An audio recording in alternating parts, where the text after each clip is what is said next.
Muy buenas tardes, estimadas amigas y amigos que me siguen en mis redes sociales. Como habrán notado, habría pasado algo de tiempo antes de hacer este ejercicio que tenía anteriormente, de entrevistar a personas juzgadoras respecto a diversos temas. Me siento muy honrado de estar en la presencia el día de hoy de un juez que les voy a platicar una anécdota como parte de la introducción.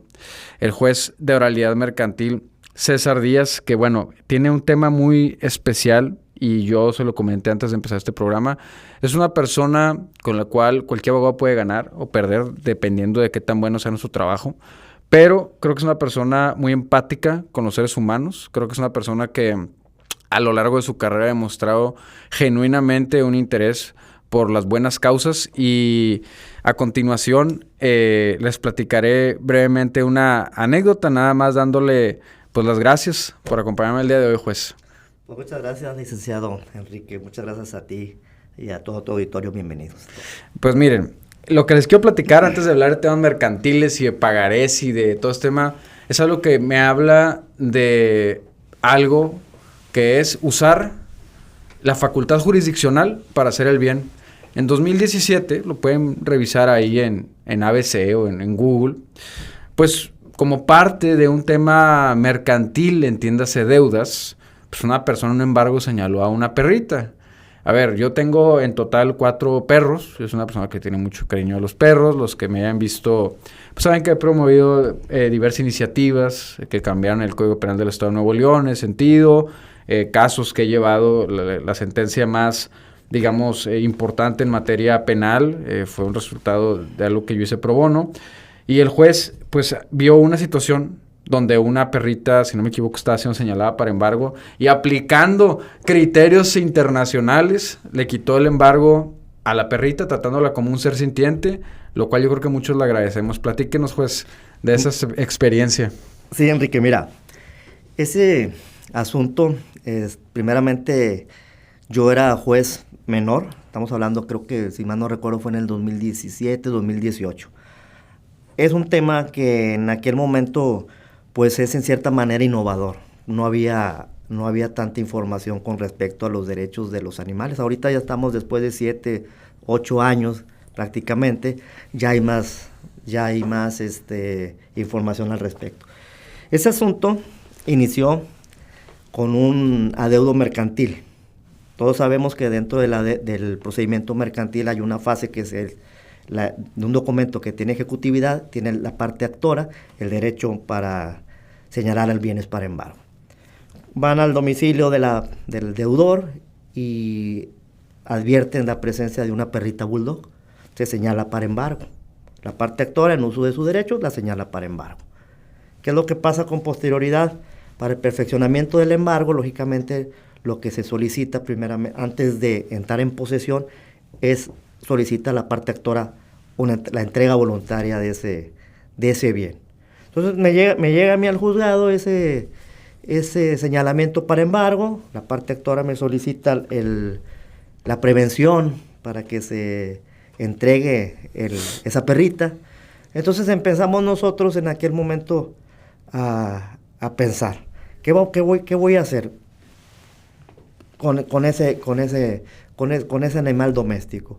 Entonces, a primera instancia, si nosotros nos vamos a lo que maneja el Código de Procedimientos Civiles, los únicos animales que establecían en aquel momento que son inembargables eran los caballos de los militares y las reses que se usan para el cultivo.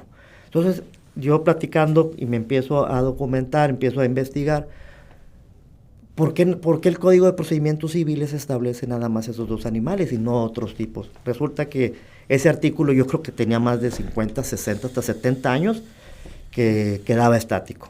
¿Por qué refiero yo que en aquel momento el Código establece que son inembargables los caballos de los militares? Quiero yo suponer que es porque cuando se hacen ciertas reformas al Código de Procedimientos Civiles, estamos hablando de una época, a lo mejor de la Revolución, donde era muy común que los militares tenían caballos. Entonces, a virtud por eso quiero entender que se evitaba o se protegía a esos tipos de animales. Pero esos artículos quedaron estáticos. Sí, son del 1920 ahí, sí, ¿no? Exactamente, quedan estáticos esos.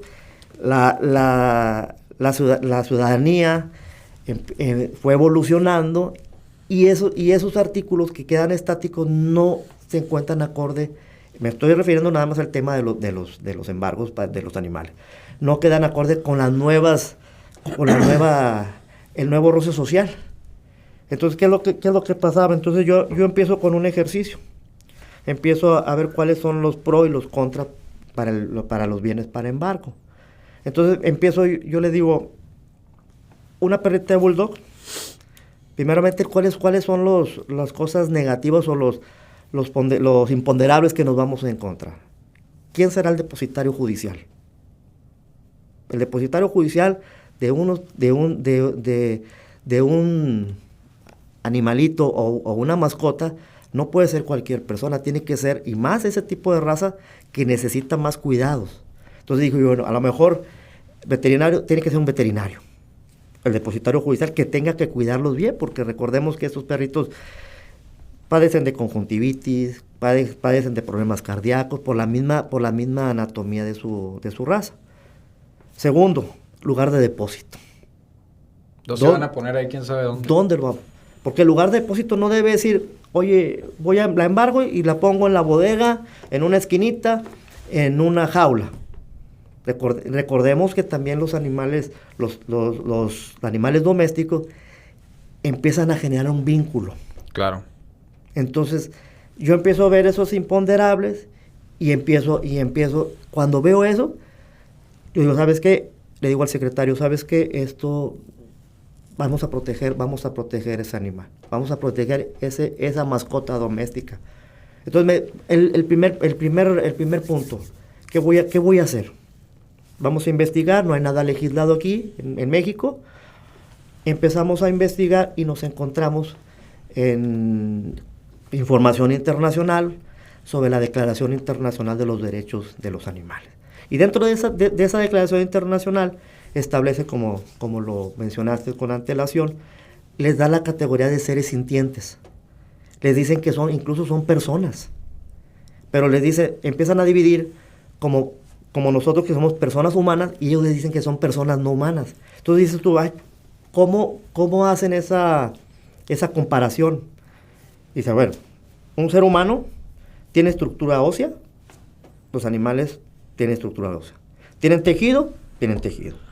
¿Se pueden mover a donde quieran? El ser humano sí, la mascota también. Entonces empiezan esa comparación y algo sobre todo, que tienen sentimientos. Entonces yo les digo que las mascotas generan un vínculo tan fuerte que hasta hoy en día las mascotas se hacen parte de la familia. Sí.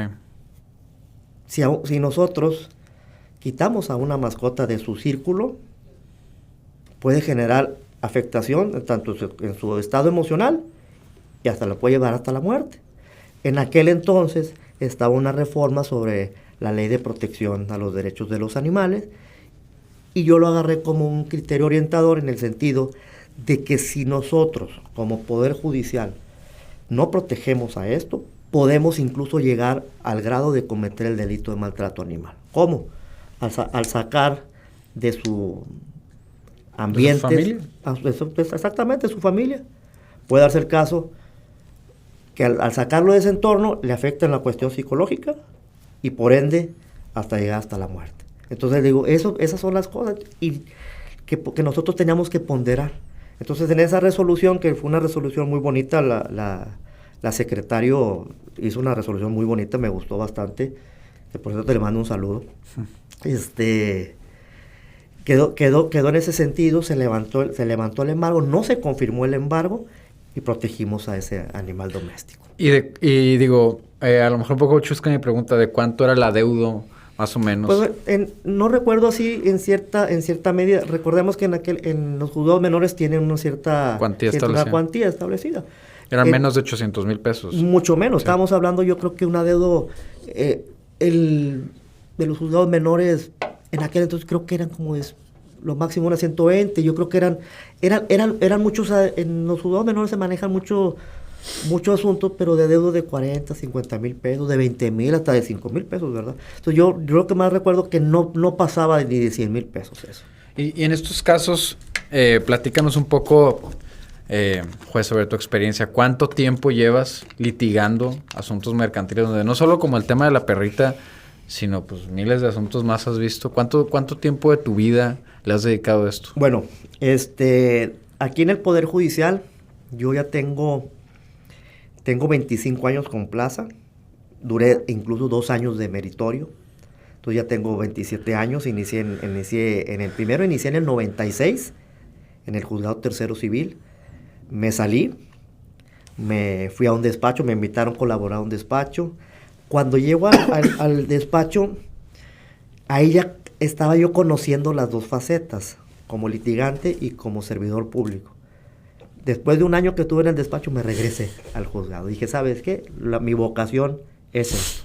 Yo le digo también a las nuevas generaciones que nosotros, una de las cosas por las cuales escogimos aquí la carrera judicial, además de hacer un ejercicio cognitivo, también es un ejercicio de corazón. Esto es una vocación.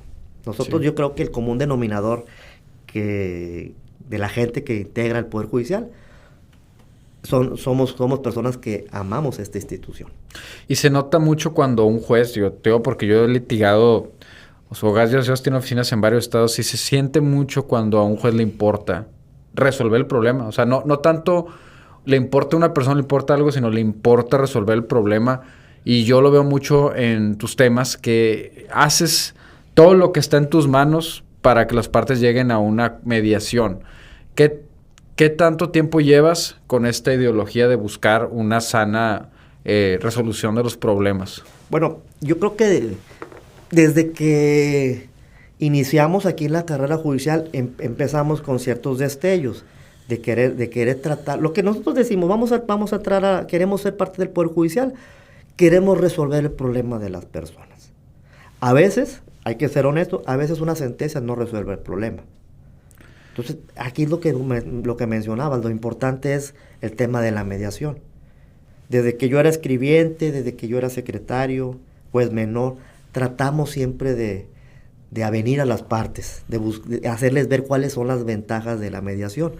Ha habido ocasiones que es un poco difícil porque es una línea muy delgada en cuanto a querer que las partes se alleguen a un convenio al grado de que podamos nosotros ejercer alguna cierta presión. Pero sí, lo importante, a mí me gusta mucho ese tema de la mediación. Tratamos en la oralidad mercantil, hay una etapa que es precisamente la mediación. Tratamos de nosotros buscar que las partes busquen un equilibrio y resuelvan entre ellos su problema. Porque una de las cosas que les digo, la ventaja de la mediación es de que ustedes establecen la forma y los términos en que van a solucionar un problema, lo cual no sucede con una sentencia. Una sentencia, todos sabemos que va a haber una parte vencedora, la parte derrotada y la derrotada. Sí. Y lógicamente, la derrotada va a recurrir. Aparte que va a recurrir esa resolución, va a quedar dolida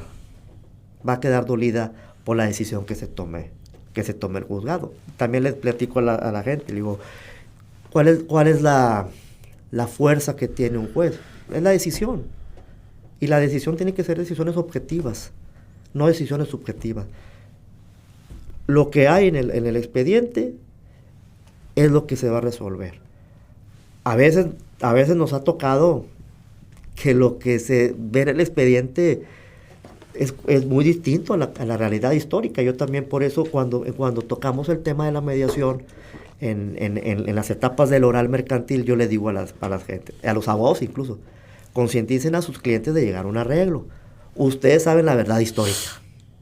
Nosotros vamos a ver la verdad jurídica. Y a veces la verdad histórica es muy diferente a la verdad jurídica. Entonces, sí tratamos de concientizarlo. Además, también, los temas que nosotros vemos en mercantil, todos son monetarios, todo es dinero. Entonces, también, ¿cuáles son las ventajas de llevar a cabo una mediación o una conciliación o un convenio lo más pronto posible? De que la parte acreedora, a lo mejor no tiene el 100% de lo que está reclamando, va a obtener un 90%, un 80%. En ciertos casos hasta un 80%. Oye, perdí 20%. A lo mejor sí, a primera instancia lo puedes ver que te está perdiendo el 20%. Sin embargo, si el pago del 80% se hace en una amortización, tú estás ganando el fondeo desde ese momento. Sí. Lo que no sucede, ok, se va a dictar sentencia, se dicta sentencia. Ejecútala. Además, antes de ejecutar, el amparo. El amparo, o sea, sí. Es algo que, a ver, hoy en día incluso por diversos temas, digamos que en el Poder Judicial Federal ahorita hay problemas para que ciertos asuntos que no se consideran urgentes se resuelvan. Entonces, derivado de eso, te va a tomar más tiempo. Entonces, yo te recomiendo que hagas lo que más te conviene y es agarra ese dinero. Hay asuntos donde la gente dice, no, es que quiero que me pague hasta la última peso que me dé, pero es un tema más emocional, exacto. Sí. Porque el dinero dices, a ver, si agarras esa cantidad de dinero que te va a pagar, la metes en un fondo de inversión, en 2 meses tienes ese dinero que buscas.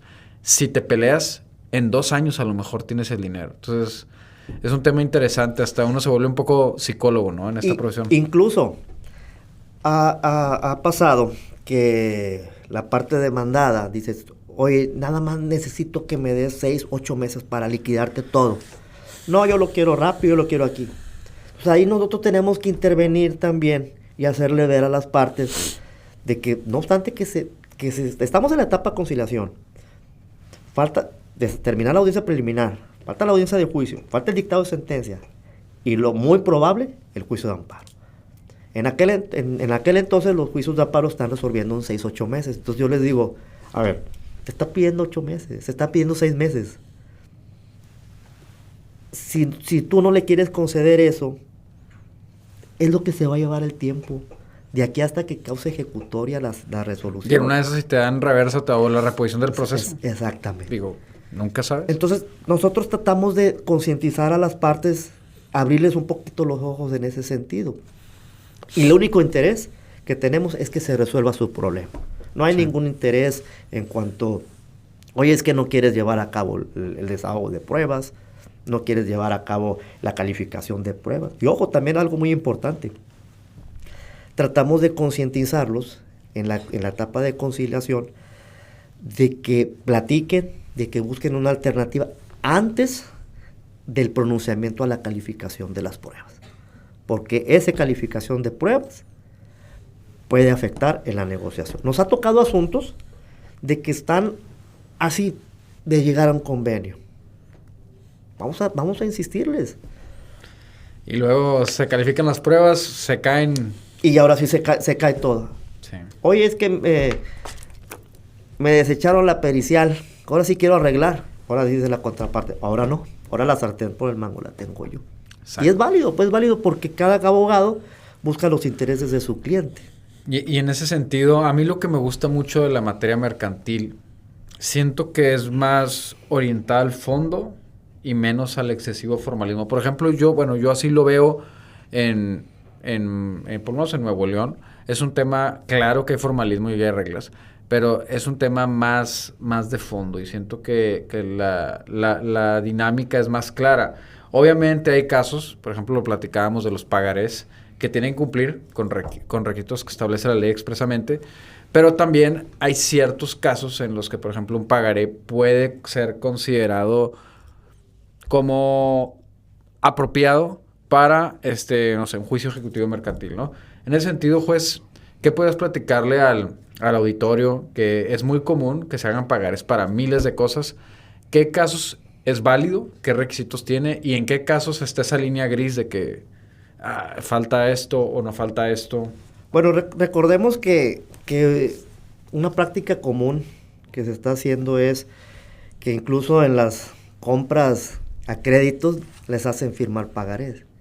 Me tocó en los juicios menores, me tocó de unas mueblerías que cada crédito era un pagaré, ¿verdad? Entonces yo sí les digo, hay que tener cuidado con eso. Hay que tener cuidado porque recordemos que el pagaré es un documento que genera una promesa incondicional de pagar una suma determinada de dinero. No nos interesa el origen. El origen sí puede ser vinculante con la acreditación de ciertos requisitos. Entonces, Los pagarés reúnen requisitos esenciales y requisitos no esenciales.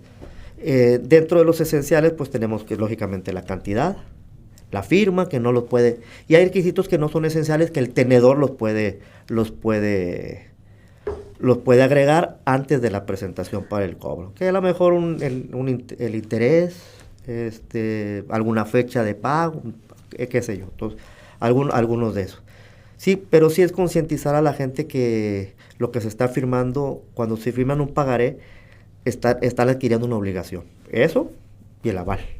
Cuando se firman los aval, me tocaba mucho en el juzgado menor, que llegaban los avales y decían, oye, es que yo fui aval de mi compadre, pero cóbrenle primero a él. Entonces tienes que estarles explicando que es muy diferente la figura del aval con la figura del fiador. Porque ellos dicen, no, primero cóbrenle a mi compadre y luego me cobran a mí. Aquí ya no, los dos adquieren una deuda, los dos son codeudores. Sí. Entonces, también es importante que la gente sepa qué es lo que está firmando. El deudor principal y el aval. Sí. Y en ese sentido, la mayoría de la gente que ve estos espacios que hago yo no son abogados y esa es la intención. ¿Cómo explicarles la diferencia entre un aval y un fiador? El fiador es una figura en materia civil, pero tiene una peculiaridad. Casi son parecidas. La peculiaridad es de que en el fiador primero hay que cobrarle al deudor principal y luego si el deudor principal es insolvente, ahora sí le cobran al fiador. Eso no sucede en materia mercantil. El aval, al momento de que es firma en protección o en avalista de su compadre, forzosamente se adquiere una deuda al 100%, se convierte en codeudor. Esa es la diferencia. Sí, lamentablemente es un común denominador de, oye, compadre, fírmame, te voy a necesitar una firma nada más para que me den un crédito. Pero hay que explicarle también eso. Sí, porque a veces hay gente que los ves en pruebas judiciales y no, como que no dan crédito de lo que están viviendo, pero yo cómo acabé aquí, ¿no? Es la pregunta. En ese sentido, yo creo que la mayoría de las controversias mercantiles, ahí sí, juez, corrígeme si estoy equivocado, son inmobiliarias, soy de índole inmobiliario y de índoles, obviamente, de pagarés, pero también creo que se ha ido aumentando un poco el tema de incumplimientos de contrato por X o Y. ¿Tú cómo lo pondrías numéricamente? ¿Qué es el más volumen de asuntos que ves? Bueno, partiendo. Nosotros, Poder Judicial, está dividido en materia mercantil, juzgados menores, juzgados concurrentes o tradicionales, o juzgados orales. Cada uno tiene a lo mejor su monto, porcentaje de cada una de las demandas. Lo que a mí me tocó en el juzgado menor era que un 99%, 98, 99, eran asuntos de títulos de crédito que son pagarés. Muchos eran de mueblerías, muchos eran de caja popular. Nosotros en materia de oralidad tenemos muchos asuntos también de documentos de títulos de crédito, pero viene una corriente mucho del cobro de las facturas, actos de comercio, factura, también un gran número de asuntos mobiliarios y el que maneja muchos asuntos mobiliarios, estamos hablando también de asuntos bancarios, contratos de apertura de crédito. Es una cantidad muy, muy importante de esos asuntos que manejamos, asuntos derivados también de los actos bancarios. De los cargos no reconocidos. Exactamente, los cargos no reconocidos. En ese sentido, yo sí creo que había una problemática hace muchos años donde el usuario pues, estaba medio indefenso. Creo que fue, corrígeme si fue 2017, 2018, que la Corte sacó una jurisprudencia que dice, a ver, no quiero batallar. Si el usuario señala la existencia de un cargo no reconocido, tu banco tienes la carga probatoria de acreditar que no lo hizo, lo cual pues está complicado. ¿Cómo ves tú estos temas? ¿Te parece algo igual encaminado como una justicia más de índole social? Bueno, recordemos también que la Constitución ha generado la protección de las personas en cierta manera vulnerables. Entonces yo quiero entender que esa jurisprudencia fue a raíz de esa situación. No existe una desigualdad en cuanto al poder que tiene un banco, en cuanto con el poder probatorio que tenga un particular. El banco tiene sus sistemas, todos sus sistemas informáticos, tiene toda la información. Entonces, a virtud de eso, está en un plano superior al particular. Por eso, en esos asuntos, la Corte estableció que la carga de la prueba es para el banco y no para el particular. El particular dice, ¿sabes qué? Yo no reconozco esto, tu banco, yo no reconozco esas transferencias electrónicas, tú tienes la obligación de establecer que yo sí las hice. Ahora, nos ha tocado en la práctica, eso en cierta manera, me tocaron, son casos aislados, pero me ha tocado en la práctica donde hay transferencias electrónicas no reconocidas por un usuario bancario, pero el momento que estamos en la audiencia, resultó que son personas de la tercera edad. Recordemos que esas personas de la tercera edad, en muchos casos, un caso muy elevado, no son gente que está familiarizada con cuestiones electrónicas. Entonces es algo muy, a mí me paran las antenas, donde dice, oye, es que hizo cargos electrónicos, entró a la plataforma y ingresó sus datos confidenciales, hizo el NIP y hizo todo lo conducente.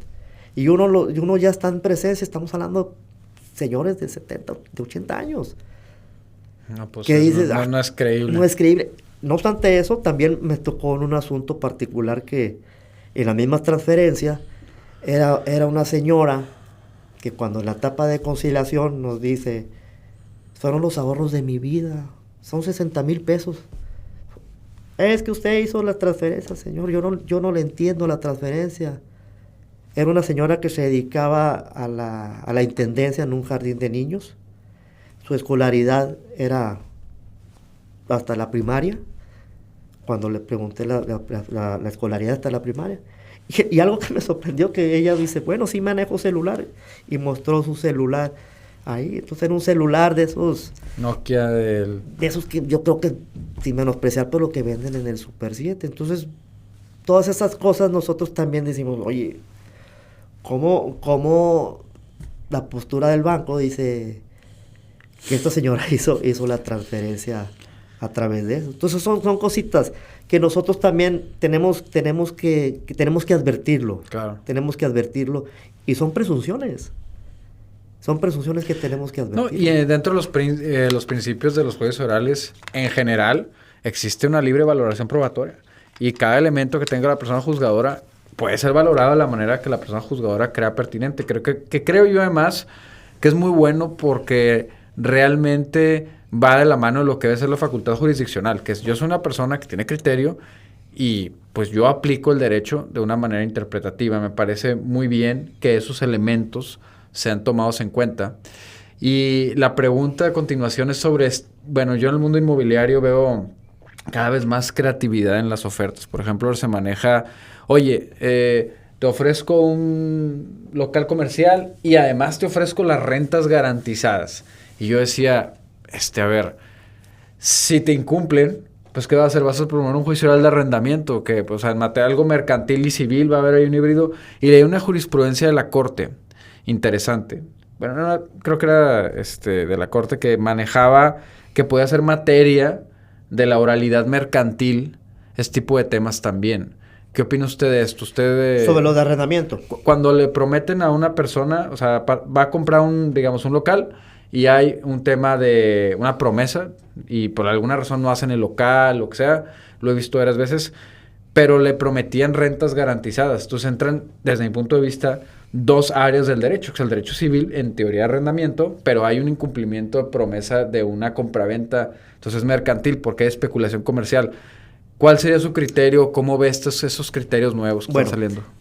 El criterio para ver si existe mercantilidad o no, hay que ver siempre y cuando el ánimo de lucro. Sí. El ánimo de obtener un dinero.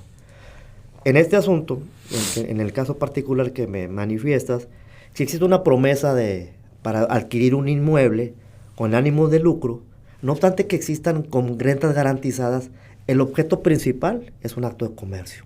Entonces es mercantil. Es mercantil. Puede darse el caso, incluso ha ocasionado, ha habido darse el caso, que incluso una renta, que un contrato de arrendamiento que dicen entre particulares, pero la destinan, el objeto la destinan es un local comercial. Entonces ya al momento de que existe el ánimo de lucro, ánimo de obtener alguna ganancia, automáticamente ya... El famoso tema de la especulación comercial. Fue por ahí de 2017, creo. 2016 a mí me pasó una vez, en un incumplimiento de una promesa, ya no me acuerdo, de una casa, promovimos un juicio ordinario civil.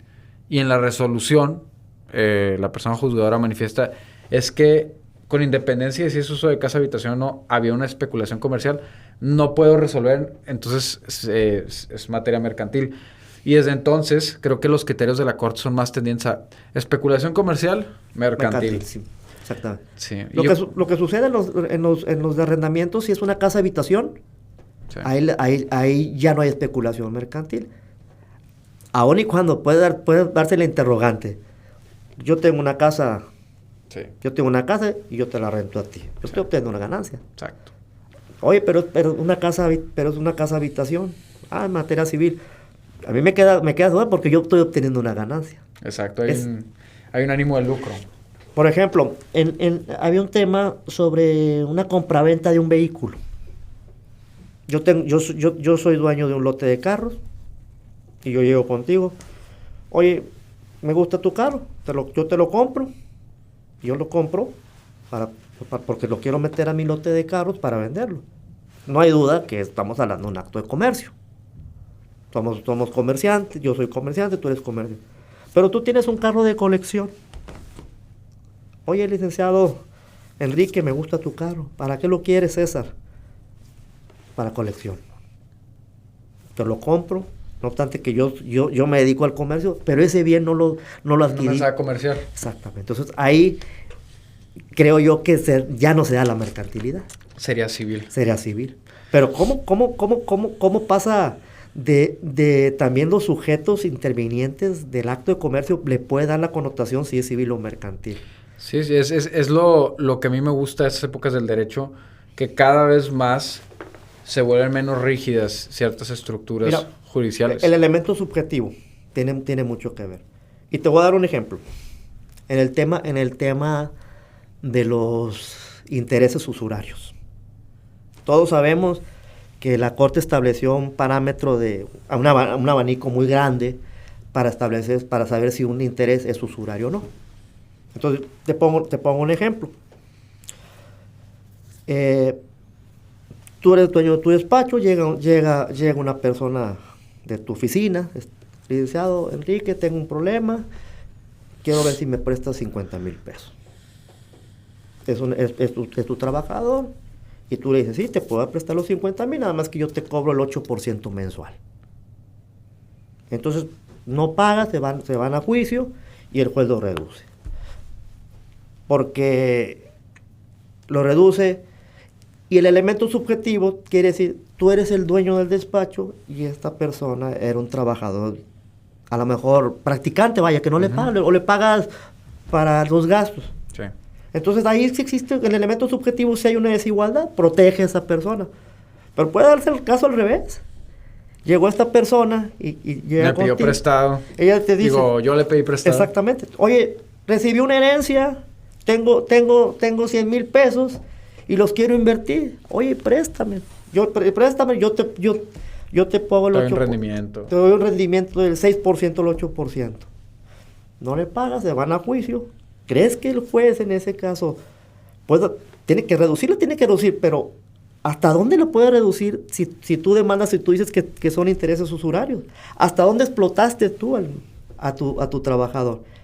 ¿Cómo son las cosas? Que el elemento subjetivo tiene mucho que ver. Y en ese sentido, para usted, ¿cuál es el límite? Digo, sé que es una pregunta muy, muy abierta, pero muy ambigua. Pero ¿cuál sería el límite de la usura y cuál el tema de respetar lo pactado? Bueno, en el límite de la usura siempre nos dice la Corte que tenemos que voltear a ver las operaciones bancarias, operaciones similares. Tema de pagaré, ok, voy a agarrar el pagaré. ¿Qué compara? Para saber yo si un interés es usurario o no, volteo a las operaciones bancarias, ¿cuál es la operación bancaria que más se asimila al pagaré? No tenemos la apertura de crédito, ¿no? Pues... Tarjeta de crédito, sí. la tarjeta de crédito. Ok, ya dijimos, ¿sabes qué? Aquí tengo un pagaré, aquí tengo tarjeta de crédito. Oye, pero en materia mercantil, en materia bancaria, existen muchas tarjetas de crédito, que la Platino, la Oro, la Black, qué sé yo. Entonces, cada una tiene sus límites.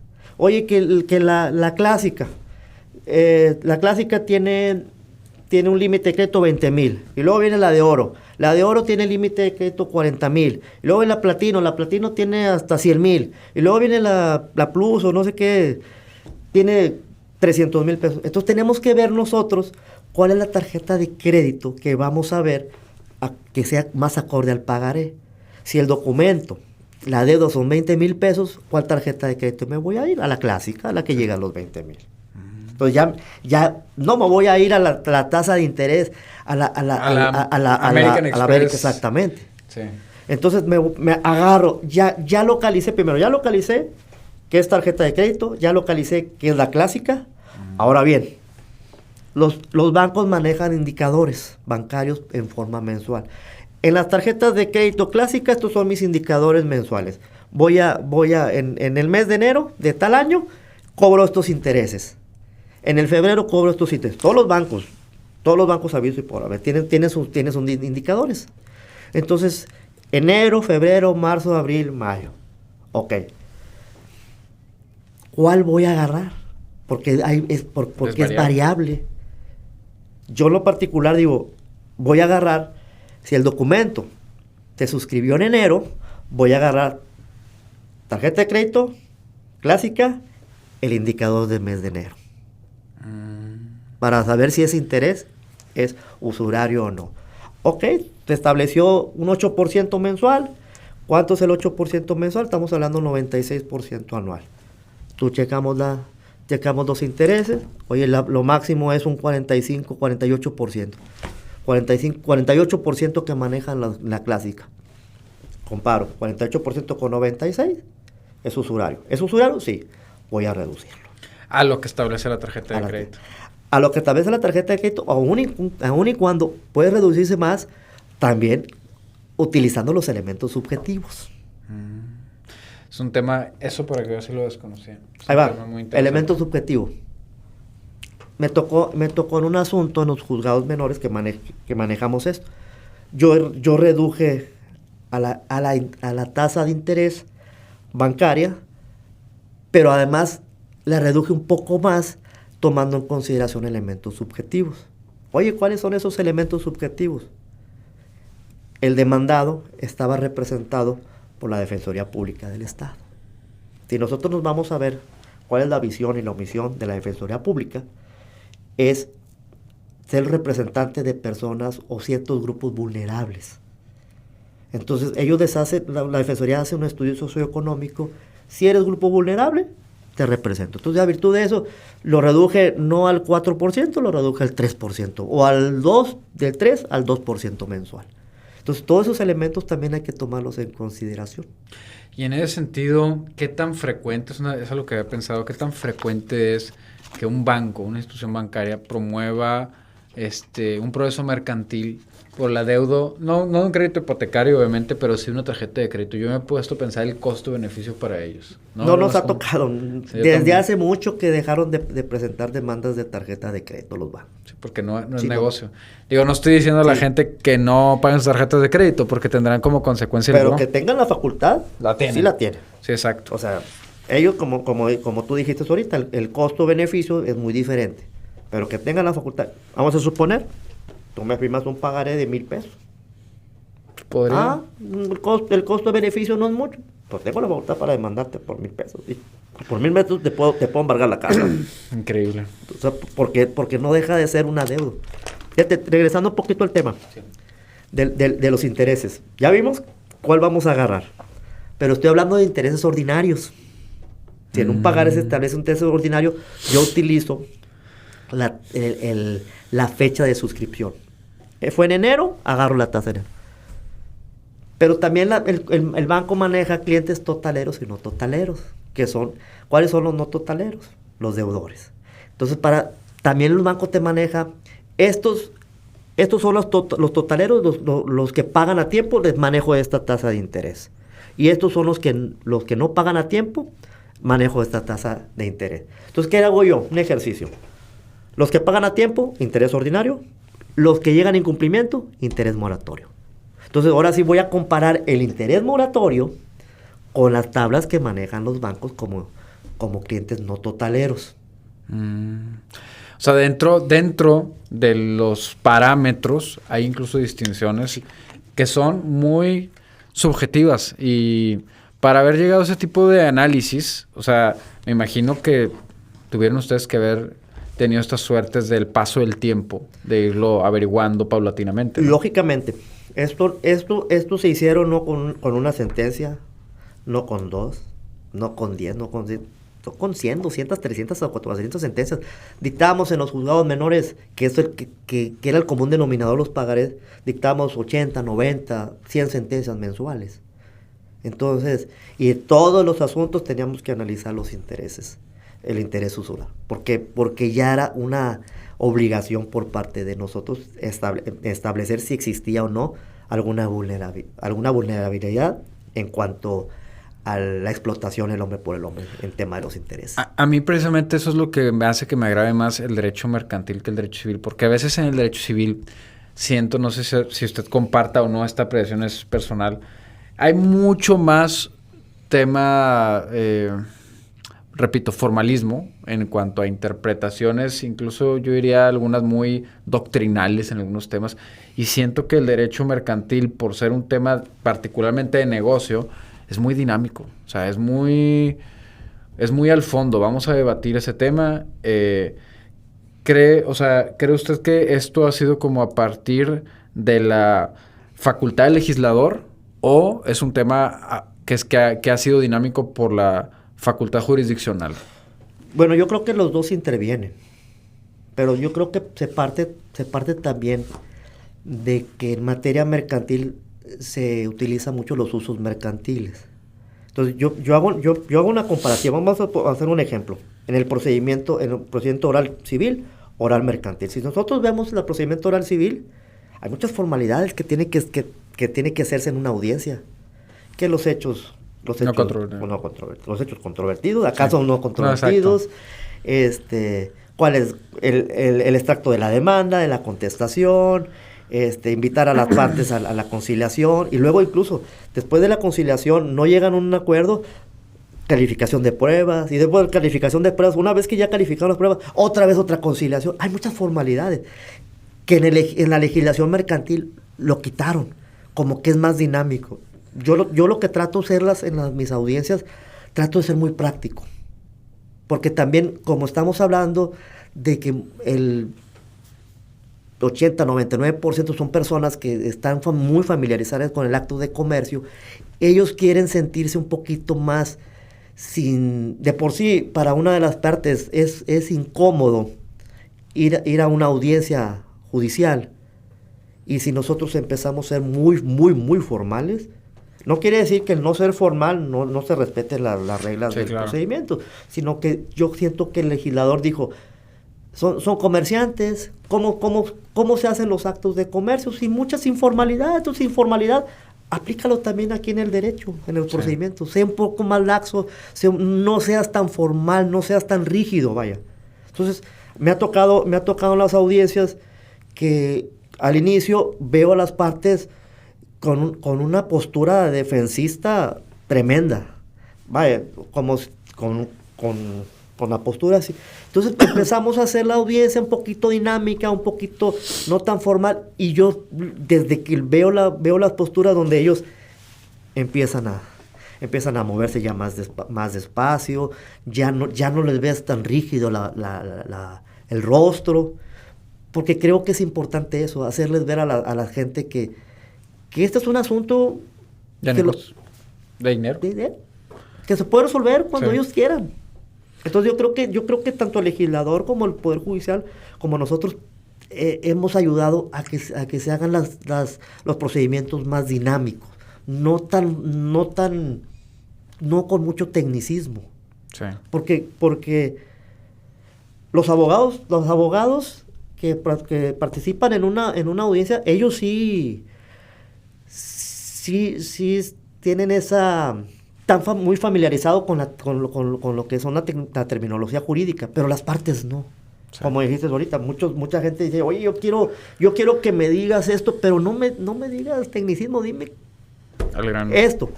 Sí. ¿Firmaste o no firmaste el pagaré? Sí, lo firmé.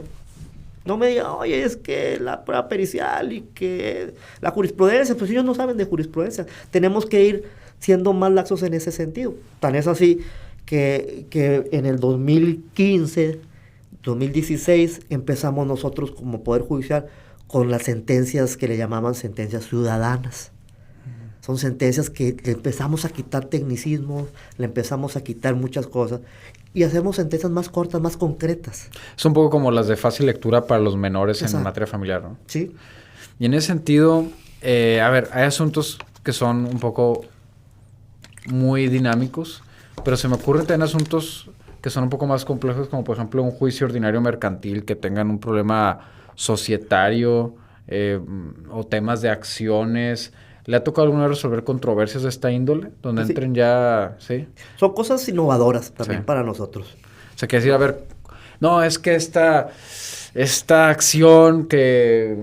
clase de serie A y que ahora es serie B y que me la vendieron en tanto y tienes que traer personal pericial que dé una valoración a la persona juzgadora. O sea, ¿qué tan complejos suelen ser estas dinámicas? Por ejemplo, en tema de acciones... Sí. Si el procedimiento es un procedimiento meramente declarativo, no somos competentes nosotros. ¿Sí? Lo ve el juzgado, sí. El juzgado concurrente o tradicional. Nos ha tocado también así esos temas que se involucran en una cuestión monetaria. Son muy complejas. Son sí. Muy complejas.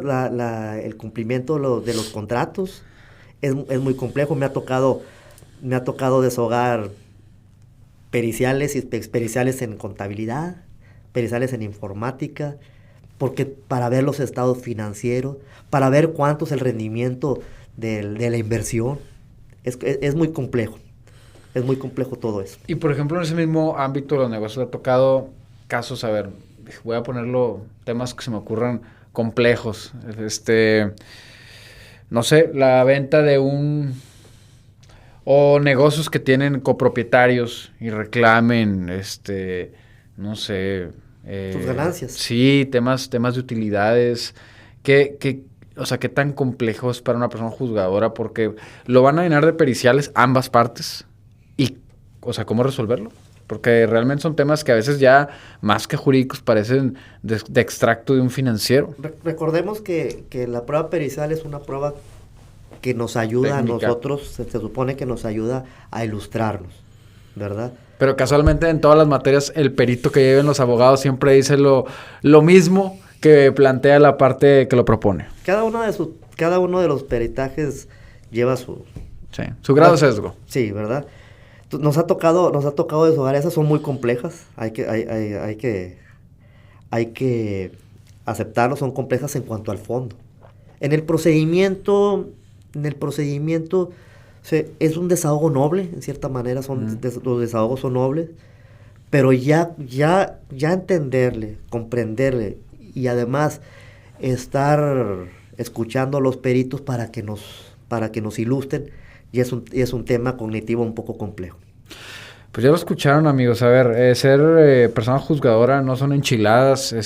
No me voy a meter en opiniones personales, pero se requiere muchísimos años para resolver muchos asuntos que la mayoría de los mexicanos pues ignoramos y que requieren de arduo trabajo, de mucha dedicación.